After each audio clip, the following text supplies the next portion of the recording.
ஒரே ஒரு விஷயத்தை வந்து இந்த இடத்துல வந்து நான் பதிவு பண்ணணும்னு சொல்லி ஆசைப்பட்றேன். எத்தனையோ மீடியாக்கள் இருக்குது. இத்தனை மீடியாக்களை சேர்ந்து வந்து பார்த்தீங்கன்னா இந்த சிந்து அப்படிங்கிற பொண்ணுக்கு வந்து பார்த்தீங்கன்னா விஜயகாந்த் அவர்கள் தான் வந்து பார்த்தீங்கன்னா ஸ்பான்சர் பண்ணியிருக்காரு அப்படிங்கிற விஷயத்தை வந்து அவங்க வந்து பதக்கம் வாங்கிறதுக்கு முன்னாடியே வந்து பார்த்தீங்கன்னா ப்ரொமோட் பண்ணி சொல்லியிருக்கணும். ஆனால் ஏன் வந்து அதை அவங்க சொல்லவே இல்லை. ஸோ அவங்க வந்து பார்த்தீங்கன்னா இவரை பற்றி இவரை தான் பேசணும், இவரை பற்றி காமெடி தான் பண்ணணும், இவரை பற்றி வந்து காமெடியாக தான் சொல்லணும், அப்போ தான் வந்து மக்கள் வந்து என்டர்டெயின் ஆவாங்க அப்படின்னு சொல்லிட்டு ஒரு நல்ல மனுஷனை வந்து பார்த்தீங்கன்னா எல்லாருமே என்ன பண்ணுறாங்க, காமெடினா வந்து சித்தரித்து அதையே தான் பேசிகிட்டே இருக்காங்களே தவிர அவங்க யாருமே வந்து பார்த்தீங்கன்னா அவர்கிட்ட இருக்க நல்ல விஷயத்தை வந்து சொல்லி அதை வந்து ப்ரொமோட் பண்ணுறதுக்கு யாருமே தயாராக இல்லை. விஜயகாந்த் தமிழ்நாட்டில் வந்து இப்போ வந்து பார்த்தீங்கன்னாலும் சரி, அதே மாதிரி ஃபேஸ்புக்கு, ட்விட்டரு, யூடியூப்பு, இது எல்லா விஷயத்துலையுமே சரின்னு வச்சுங்களேன், ஒரு காமெடியான பொருளாக வந்து இந்த ஒரு மனுஷனை வந்து நம்ம எல்லாருமே வந்து சித்தரிச்சிட்டோம். அதை பற்றி நம்ம முதல்ல ஒரு வார்த்தை பேசணும். எனக்குன்னு வந்து விஜயகாந்த் அவர்கள் மேலே வந்து மிகப்பெரிய ஒரு மரியாதை இருக்குது.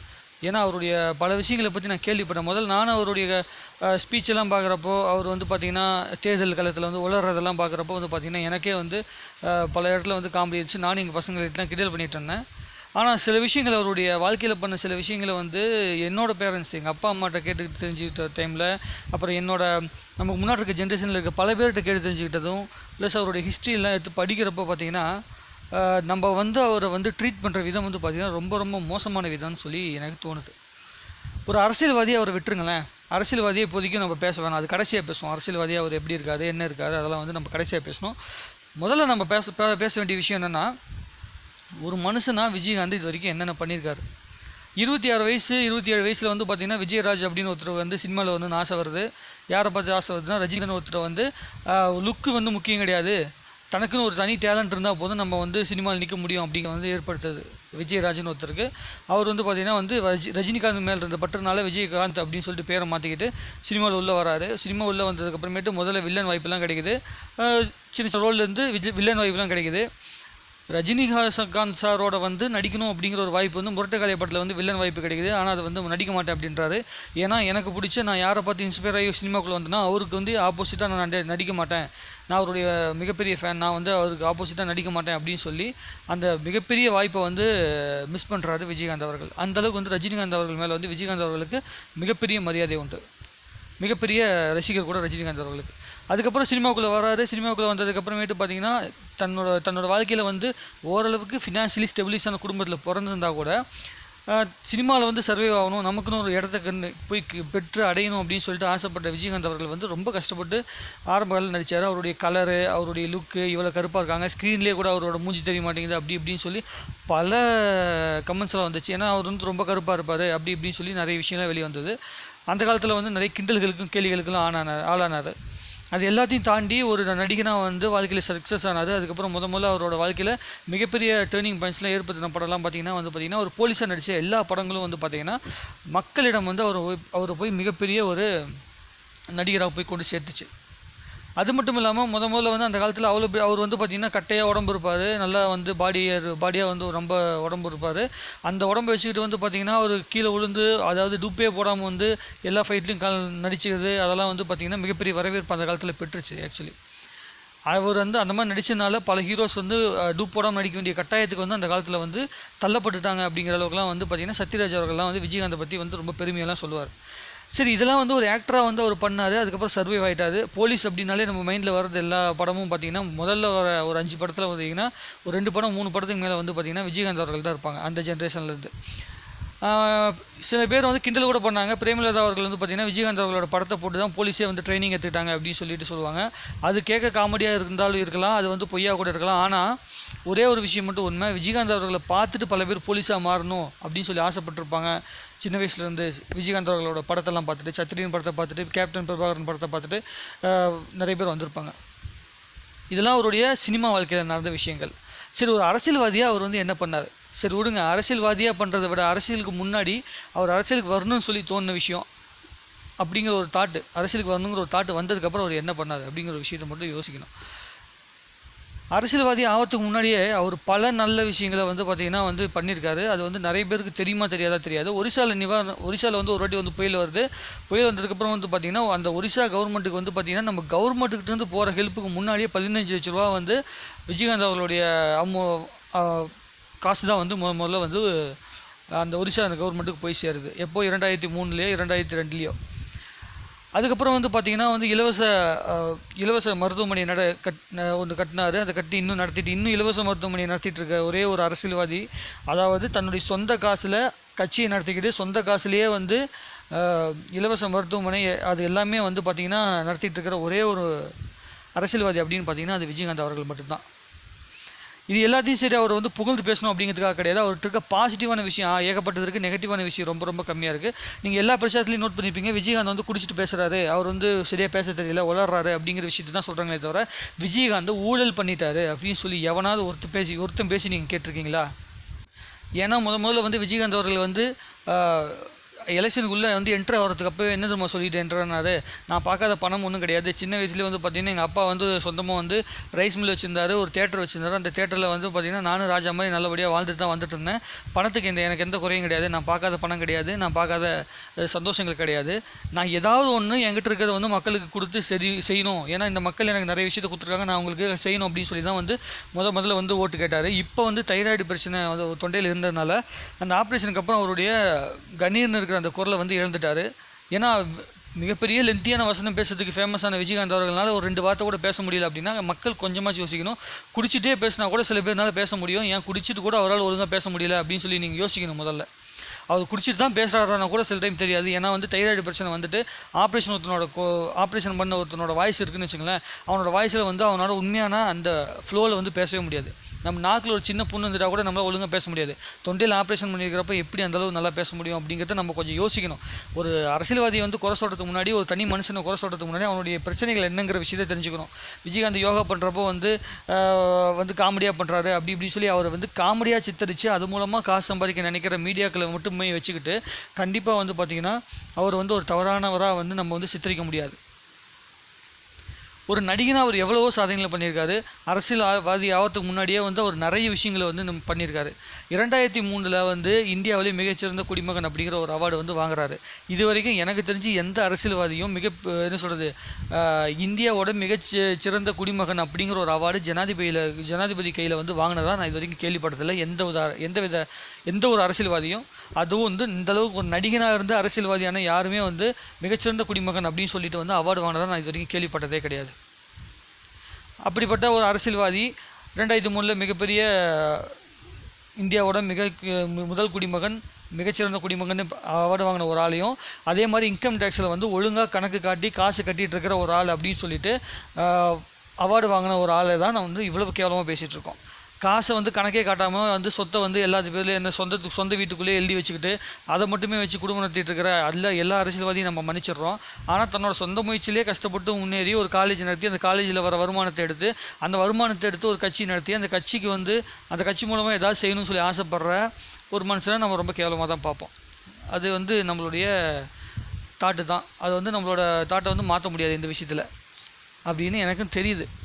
ஏன்னா நம்ம எல்லாருமே வந்து ஒரு விஷயத்தை வந்து மீடியா சொல்கிற எல்லா விஷயத்தையுமே நம்புகிறோம். கிட்டத்தட்ட நம்ம மீடியாவில் செய்கிற விஷயத்தை வந்து நம்ம கிரிட்டிசைஸ் பண்ணுமே தவிர கிட்டத்தட்ட ஒரு 50% மேலே அந்த மீடியாவில் சொல்கிற விஷயத்தை எல்லாத்தையுமே நம்ம நம்புகிறோம். அதுதான் நம்மளுக்கு ஒரு மிகப்பெரிய தவறு. அவர்கிட்ட இருக்க பாசிட்டிவான விஷயத்தை பற்றி பேசினா ரொம்ப நிறைய பேசலாம். நம்ம எல்லாருக்குமே தெரிஞ்சிக்க வேண்டிய நிறைய விஷயங்கள் இருக்குது. அவரோட வாழ்க்கையில் வந்து நம்ம தெரிஞ்சிக்க வேண்டிய விஷயம். நடிகர் சங்கம்னு ஒன்று இருக்குது. அந்த நடிகர் சங்கத்தில் வந்து பார்த்திங்கன்னா ஒரு பொறுப்பு, நடிகர் சங்க தலைவராக கிட்டத்தட்ட 10 வருஷம் விஜயகாந்த் அவர்கள் இருந்தார். ரஜினி, கமல் அவர்களை கூட பார்த்திங்கன்னா ஸ்டேஜில் ஏற்றி பர்ஃபார்மன்ஸ் பண்ண வச்சு அந்த நடிகர் சங்கத்தோட கடனை அடைச்சி அவர் வந்து அந்த நடிகர் சங்கத்திலேருந்து வெளியே வரப்போ சரத்குமார் அவர்கள் வந்து பார்த்திங்கன்னா துணைத் தலைவராக 10 வருஷம் கூட இருக்கார். அவர்கிட்ட அந்த பதவியை கொடுத்துட்டு வெளியே வரப்போ பார்த்திங்கன்னா கிட்டத்தட்ட 1 கோடி 1.5 கோடி வந்து அக்கௌண்ட்டில் இருப்பு வச்சுட்டு வந்திருக்காரு. அதுக்கப்புறமேட்டு வந்த சில பேர்னால வந்து பார்த்திங்கன்னா அதை மெயின்டைன் பண்ண முடியாமல் அதை கடனுக்கு கொண்டு போய் இப்போ தான் அந்த கடனை வந்து அடைக்கிறாங்க. அதையும் நம்மக்கிட்ட இருந்தால் காசு வாங்கி அதை அந்த கடனை அடிக்கிறாங்க.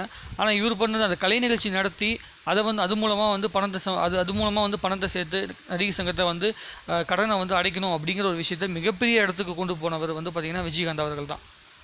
விஜயகாந்த் அவர்களை வந்து பார்த்திங்கன்னா இன்னும் கூட கேப்டன் சொல்கிற விஷயம் வந்து பார்த்திங்கன்னா வெறும் கேப்டன் பிரபாகரன் படத்தில் வந்து சொன்னனால மட்டுமே அவர் கேப்டன் எல்லாருமே சொல்லிட்டு இருக்கல.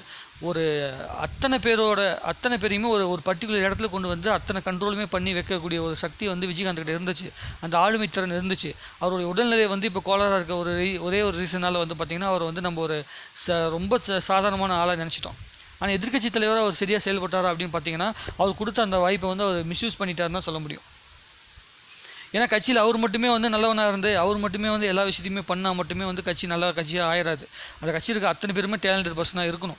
அத்தனை பேருமே வந்து அவரோட பேச்சு வந்து மதித்து அவர் எதுக்காக உள்ளே வந்திருக்காரோ அதை தாட்டில் வந்து வச்சுக்கிட்டு தான் எல்லா விஷயத்தையுமே பண்ணணும். ஆனால் அதை யாருமே பண்ணலை. அதனால தான் அது வந்து மிகப்பெரிய தோல்வி வந்து இந்த தேர்தலில் சந்தித்தார். ஆனால் அவர் பர்சனல் லைஃப்பில் பண்ணுற நிறைய நல்ல விஷயங்கள் வந்து பார்த்திங்கன்னா இந்த அரசியல்வாதியாக பண்ண சில தவறான விஷயங்கள்னால வந்து எல்லாமே வந்து அழிஞ்சு போச்சுன்னு தான் இன்னும் தோணணும். இன்னும் கூட அந்த மனுஷன் நல்லது தான் பண்ணிகிட்ருக்காரு.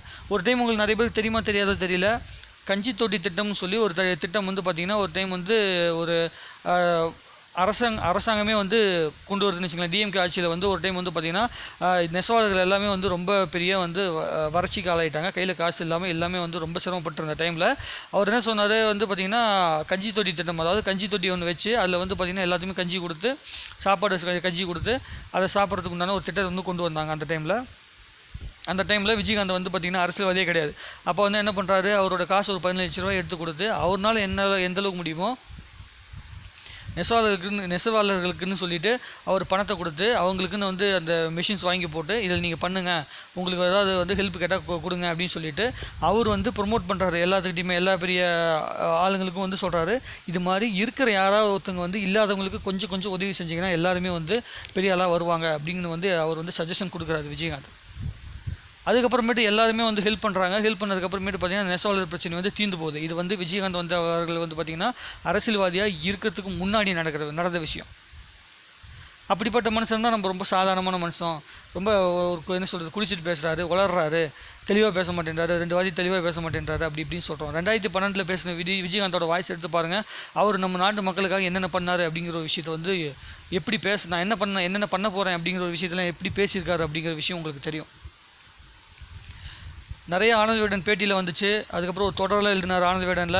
அது எல்லா விஷயத்தையும் வந்து உங்களால் முடிஞ்ச தேடி கண்டுபிடிச்சி படித்து பாருங்கள். இல்லைன்னா யூடியூப்பில் வந்து நிறைய வீடியோக்கள் இருக்குது. அவரோட 2012 முன்னாடி அவர் பேசின வீடியோக்கள் எல்லாமே.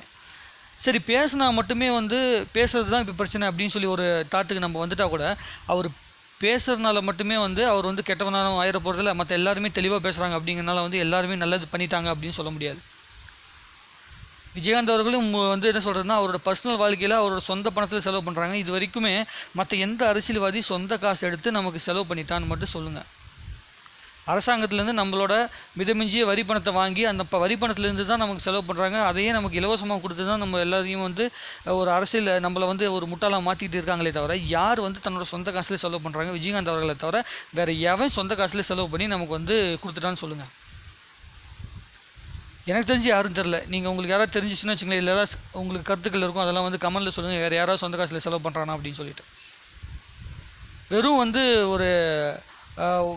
அவர் பேசுகிற விதத்தினால மட்டுமே அவர் ஒரு தவறான ஆளுகளை நம்ம சித்தரித்து அவர் வந்து ஒரு நல்ல மனுஷனை வந்து பார்த்திங்கன்னா நம்ம ரொம்ப கேவலப்படுத்துகிறோம் அப்படின்னு வந்து எனக்கு தோணுது ஆக்சுவலி. அதே மாதிரி இன்னொரு விஷயம், அதாவது திரைப்பட கல்லூரி மாணவர்கள் அனைவருக்கும் இப்போ இந்த காலத்தில் வந்து பார்த்திங்கன்னா நாளை இயக்குனர்னு சொல்லிட்டு ஒரு ப்ரைவேட் ப்ரோக்ராமில் வந்து அது மூலமாக வந்து எல்லாத்தையும் ப்ரொமோட் பண்ணி மேலே கொண்டு வந்தாங்களே தவிர, ஒரு திரைப்பட கல்லூரி மாணவர்கள் எத்தனை பேர் வந்து இது வரைக்கும் வந்து ப்ரொமோட் பண்ணி எல்லாருமே வந்து நடிக்கிறதுக்கு வந்து எல்லா ஹீரோவும் ரெடியாக இருக்காங்க அப்படின்னு எனக்கு தெரியல. ஆனால் முதல்ல 2 படங்கள், மாநகர காவல்னு ஒரு படம், அதே மாதிரி பார்த்திங்கன்னா இன்னொரு படம் வந்து பார்த்திங்கன்னா ஊமை வழிகள் படத்தில் வந்து பார்த்திங்கன்னா சம்பளமே வாங்காமல் அந்த மாணவர்களும் வந்து டேலண்ட் மூலமாக மேலே வரணும் அப்படிங்கிறனால சம்பளமே வாங்காமல் ஃப்ரீயாக நடிச்சு கொடுத்தாரு விஜயகாந்த் அவர்கள். வேறு எந்த ஹீரோவும் அப்போ தயாராக இல்லை. அப்போ அவர் பீக்கில் தான் இருக்கார், நல்ல வருமானத்தில் தான் இருக்கார். அவர் வந்து பார்த்திங்கன்னா அப்போ வந்து ஃப்ரீயாக நடிச்சு கொடுக்குறாரு. இது எல்லாமே சாதாரணமாக வளர்கிற ஒரு சாதாரண ஒரு 4 நாளில் பண்ண முடியாதுங்க. நம்ம இதெல்லாம் யோசிக்கணும். ஒரு அரசியல்வாதியை செலக்ட் பண்ணுறதுக்கு முன்னாடி நீங்கள் என்னென்ன பண்ணணும், அவங்கெல்லாம் எப்படிப்பட்டவங்க, அவங்கக்கிட்ட கொடுத்தோம்னா ஏதாவது நல்லது செய்வாங்களா செய்ய மாட்டாங்களா அப்படிங்கிற ஒரு விஷயத்தை வந்து யோசித்து அரசியல் பண்ணுறதுக்கு அவங்களுக்கு வாய்ப்பு கொடுக்கணும். அதை நான் தப்பு சொல்லலை. ஆனால் ஒரு மனுஷனை கிண்டல் பண்ணுறதுக்கு முன்னாடி அவன் நல்லவனா கெட்டவனாங்கிறத யோசிச்சு கிண்டல் பண்ணணும். அரசியலை பற்றி அவர் வந்து பண்ண சில தவறுகள்னால அவரை பற்றி என்ன வேணாலும் நீங்கள் பேசலாம், அவரை பற்றி கிரிட்டிசைஸ் பண்ணுறதுக்கு உங்களுக்கு உரிமை இருக்குது. ஆனால் ஒரு தனி மனுஷனாக வந்து அவர் வந்து பார்த்திங்கன்னா எவ்வளவோ நல்லது பண்ணியிருக்காரு, அது எல்லாத்தையுமே மறைச்சிட்டு நம்ம வந்து ரொம்ப சாதாரணமாக சொல்லிகிட்டு இருக்கோம். இவர் வந்து பேரம் பேசினாங்க, இவர் வந்து ஒரு நல்ல நிலைப்பாட்டில் இல்லாமல் இருந்துட்டார், எந்த கட்சி கூட வந்து கூட்டணி வைப்புங்கிறதுல வந்து ரொம்ப தெளிவில்லாத மைண்ட் செட்டில் இருந்துட்டார், 500 கோடி அவர் காசு கொடுக்குறேன்னு சொல்லிட்டாங்க, அதனால தான் வந்து பார்த்திங்கன்னா அவர் வந்து ரொம்ப வந்து டைம் இழுத்துட்டார் அப்படின்னு சொல்லி நிறைய பேர் பேசுகிறாங்க.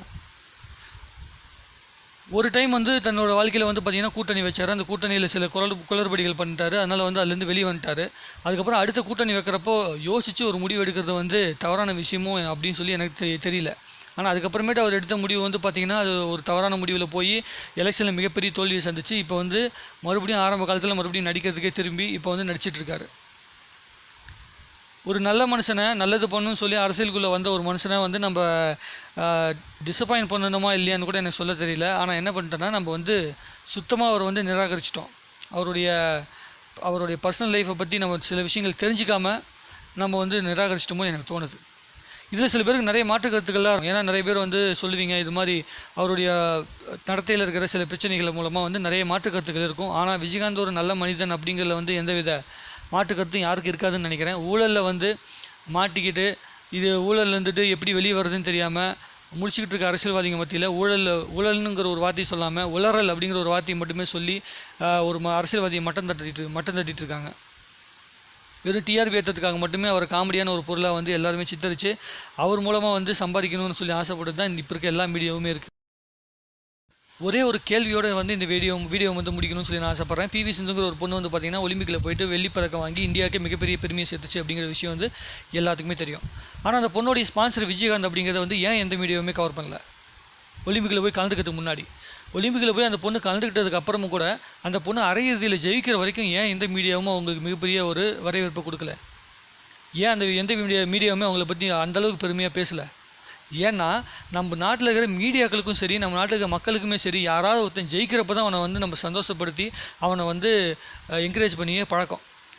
ஒரு எல்லா நாட்டுக்காரங்களும் இதே மாதிரி பண்ணுறாங்களா இல்லையான்னு எனக்கு தெரியல. ஆனால் நம்ம நாட்டில் கொஞ்சம் ஜாஸ்தி. ஜெயிச்சா மட்டும்தான் அவனை வந்து நம்ம மதிக்கிறோம்.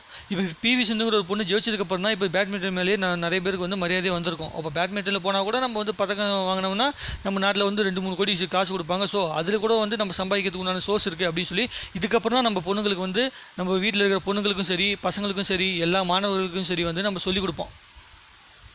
எதை பற்றி ஸ்போர்ட்ஸில் வந்து இம்பார்ட்டன்ஸ் கொடுக்கணும். அப்போ கூட நம்ம நிறைய பேர் வந்து சாதிக்க முடியும் அப்படிங்கிற விஷயத்தை இனிமேலாச்சும் நம்ம நிறைய பேருக்கு சொல்லணும்னு சொல்லி நானும் ஆசைப்பட்றேன். ரெக்கக்னைஸ் பண்ணி அந்த பொண்ணுக்கு வந்து ஸ்பான்சர் பண்ணி இவ்வளோ பெரிய இடத்துக்கு கொண்டு போய் சேர்த்துருக்க விஜயகாந்தோட குடும்பத்துக்கு வந்து மிகப்பெரிய நன்றி சொல்லிக்கணும், வாழ்த்துக்களை சொல்லிக்கணும். என்னதான் வந்து ஸ்பான்சர் பண்ணாலும் தன்னுடைய முழு முயற்சி மூலமாக வந்து இவ்வளோ பெரிய இடத்த அடைஞ்சு இந்தியாவுக்கு பெருமை சேர்த்த சிந்து அவர்களுக்கு வந்து பார்த்திங்கன்னா மிகப்பெரிய வாழ்த்துக்களை சொல்லிட்டு இந்த வீடியோ முடிக்கிறேன். மாற்று கருத்து இருந்துச்சுன்னா கமெண்ட்டில் போடுங்க. வீடியோ பிடிச்சிருந்தா லைக் போடுங்க, பிடிக்கலன்னா டிஸ்லைக் போடுங்க.